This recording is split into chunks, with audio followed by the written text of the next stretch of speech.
ਪਿੰਡ ਵਿੱਚ ਮਾਤਾ ਬਰਕਤੇ ਆਪਣੇ ਦੋ ਪੁੱਤਰਾਂ ਅਸਲਮ ਅਤੇ ਅਕਰਮ ਅਤੇ ਉਹਨਾਂ ਦੀਆਂ ਪਤਨੀਆਂ ਨਾਲ ਰਹਿੰਦੀ ਸੀ। ਦੀਆਂ ਨਾਲ ਕੰਮ ਕਰ,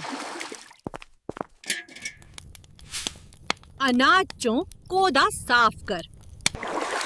जे रोज सुबह कुनवे से पनी भरने से लेकर चूल्हे की आग जलाने तक। आज झरू मैंने लगाया है तो बर्तन तुम ढोगी। मैंने कल भी साग बनाया था, आज तुम्हारी बारी है। ਤੁਹਾਡੇ ਲੋਕਾਂ ਨੂੰ ਸ਼ਰਮ ਨਹੀਂ ਆਉਂਦੀ?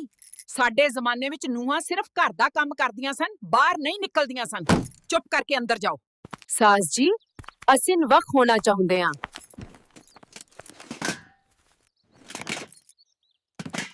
ਵਿਚਕਾਰ ਘਰ ਦੇ ਇੱਕ ਲਕੀਰ ਖਿੱਚ ਦਿੱਤੀ ਗਈ। ਚੁੱਲ੍ਹੇ ਵੱਖ ਕਰ ਦਿੱਤੇ ਗਏ ਤੇ ਬਰਤਨ ਵੀ ਵੰਡ ਦਿੱਤੇ ਗਏ। ਮਸਾਨੀ ਬਰਕਾ ਇੱਕ ਦਿਨ ਪਿੰਡ ਵਿੱਚ ਬਹੁਤ ਤੇਜ਼ ਮੀਂਹ ਪਿਆ ਤੇ ਮਾਸੀ ਦੀ ਤਬੀਅਤ ਅਚਾਨਕ ਖਰਾਬ ਹੋ ਗਈ। ਰੋਣਾ ਨਹੀਂ, ਮੇਰੀ ਗੱਲ ਧਿਆਨ ਨਾਲ ਸੁਣੋ।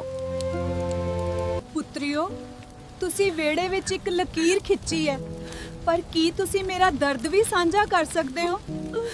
ਸਜੀਦਾ ਲੱਸੀ ਬਣਾ ਰਹੀ ਸੀ, ਨਾਦੀਆ ਪਰਾਂਠੇ ਤਲ ਰਹੀ ਸੀ, ਜਦੋਂ ਕਿ ਬਰਕਤੇ ਮਾਸੀ ਚਾਰਪਾਈ ਤੇ ਬੈਠੀ ਉਹਨਾਂ ਨੂੰ ਦੁਆਵਾਂ ਦੇ ਰਹੀ ਸੀ। ਰੱਬ ਤੁਹਾਡੀ ਜੋੜੀ ਸਲਾਮਤ ਰੱਖੇ ਪੁੱਤਰ, ਖੁਸ਼ ਰਹੋ ਤੇ ਵਸਦੇ ਰਹੋ।